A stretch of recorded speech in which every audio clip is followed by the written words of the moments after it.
we've talked so much this season, right, about this group that we feel like if we can get everybody to play well, not have career nights, but just be solid and produce and contribute the way they're capable of, that we feel like we can win games and can be really good. And you go down the box score tonight and everybody did that, right? We got 5 guys in double figures and different guys stepping up and making plays throughout the game. I thought Chris Brandon was fantastic in the second half after having a subpar first half.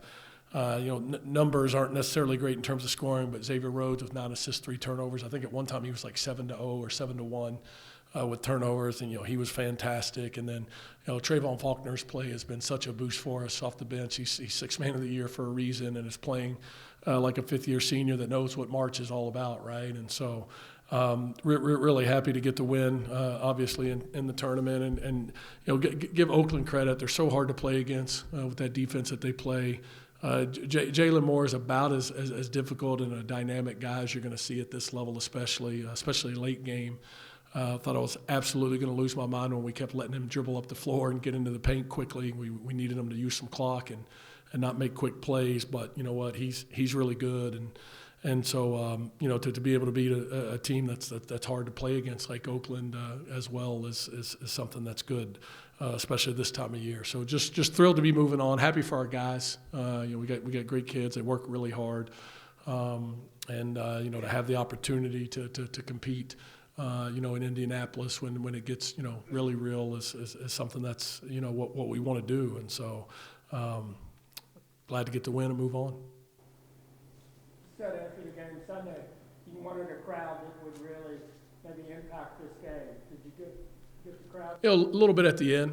Quite honestly, I was a little disappointed with the crowd from the standpoint of, this team's been pretty good. It's played really well down the stretch. You get guys like Trayvon Faulkner that have done an awful lot for this program, and you see it all over the country. I don't think we're the only ones, but we're nowhere near pre-COVID in terms of attendance, especially at a game like this. And so, quite honestly, I was disappointed with the size of the crowd, but I'm very grateful for the people that came and thought at the end they definitely did make a difference, that our fans impacted the game down the stretch. I mean, you could tell those back-to-back calls, like the 8-9 minute mark, the tenor changed. No question. I think what they thought were bad calls, and I always have to watch the film, right, to see if I agree. But I think that kind of woke our crowd up a little bit, and then they got into it for sure. Darrin, you obviously have to be hungry to win this time of year. You can get upset in this conference tournament. It happens all the time. This bunch is hungry. I know that, but do you sense a little more hunger after how last year ended to go finish the right way this year? Yeah, I think maybe. That's not something we talk about. Every season is new, right? Now we talk a lot about Northern Kentucky being in Indy and being our best in March and winning in March, and that's what we're here to do. All of our guys are recruited that way. I mean, Trayvon Faulkner's got 5 straight trips to Indianapolis as a 5th-year senior, and so. Well, I don't think his first one was, but wherever they were holding the tournament, and I think that. That's not something we've talked about a lot. You'd have to ask the guys that, but I do think they're definitely very hungry to win a championship and believe that they can. 13 3-pointers tonight, big boost, especially early.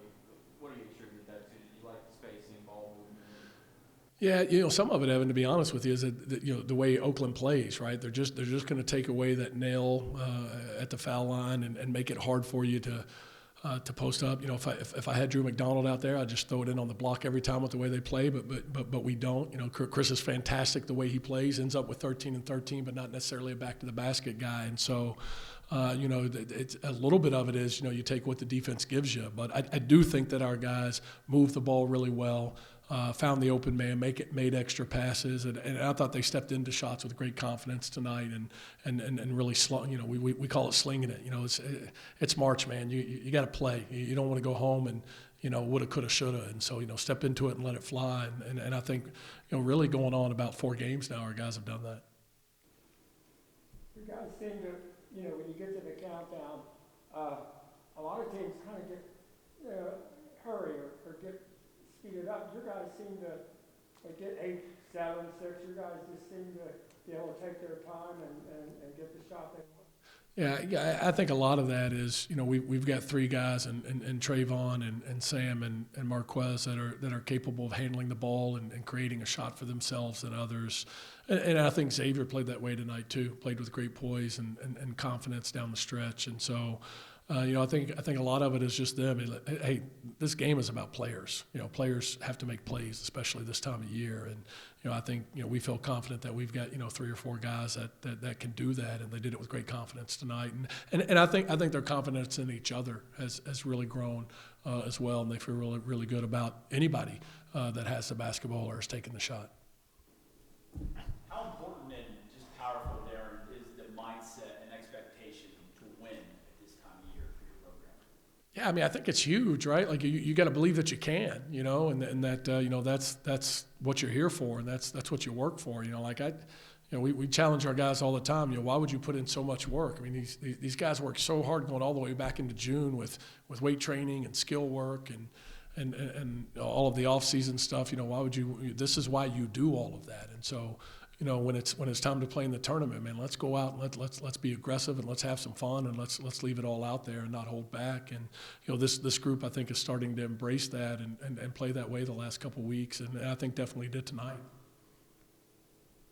Chris, there was a moment there, the second half, around the 16-minute mark, where you seemed rather animated, brought Emmanuel in, maybe a message was sent to Chris. It seemed like that message was received for sure. And down the stretch, I think of that offensive rebound in the last minute, 4-point game he missed, he grabs that board. Was there a message relayed to him? It seemed as if he got it. There was, just that we need him.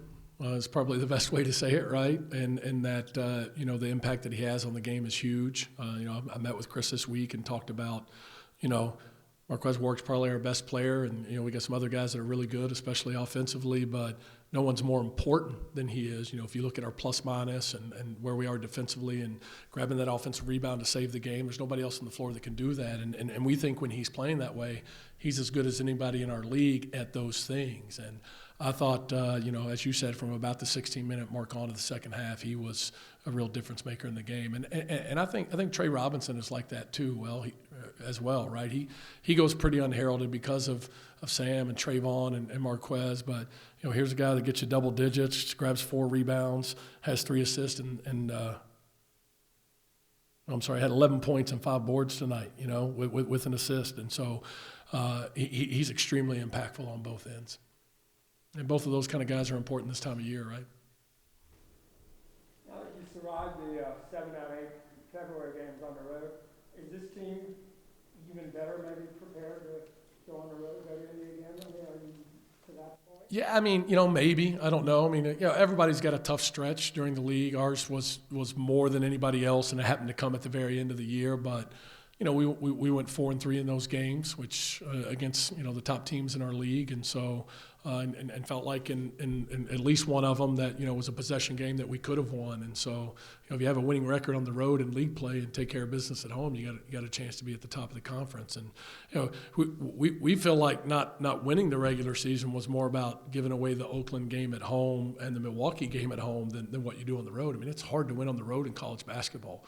And I think our league is as deep in terms of the depth of quality teams. I don't know that anybody's as dominant as we've seen a couple other years since I've been here, but in terms of depth, it's as deep as it's been. And so, I think our guys responded really well during that stretch and have continued to build on it. You mentioned the league, and you're going to find your opponent out here within the next hour probably. Like you said, just how everybody beats each other. Would it surprise you if Youngstown State's not that opponent to come? I mean, this time of year, nothing surprises me, and again, especially in this league. And all you got to do is go back and look at the scores from the last couple of weeks and see that, right?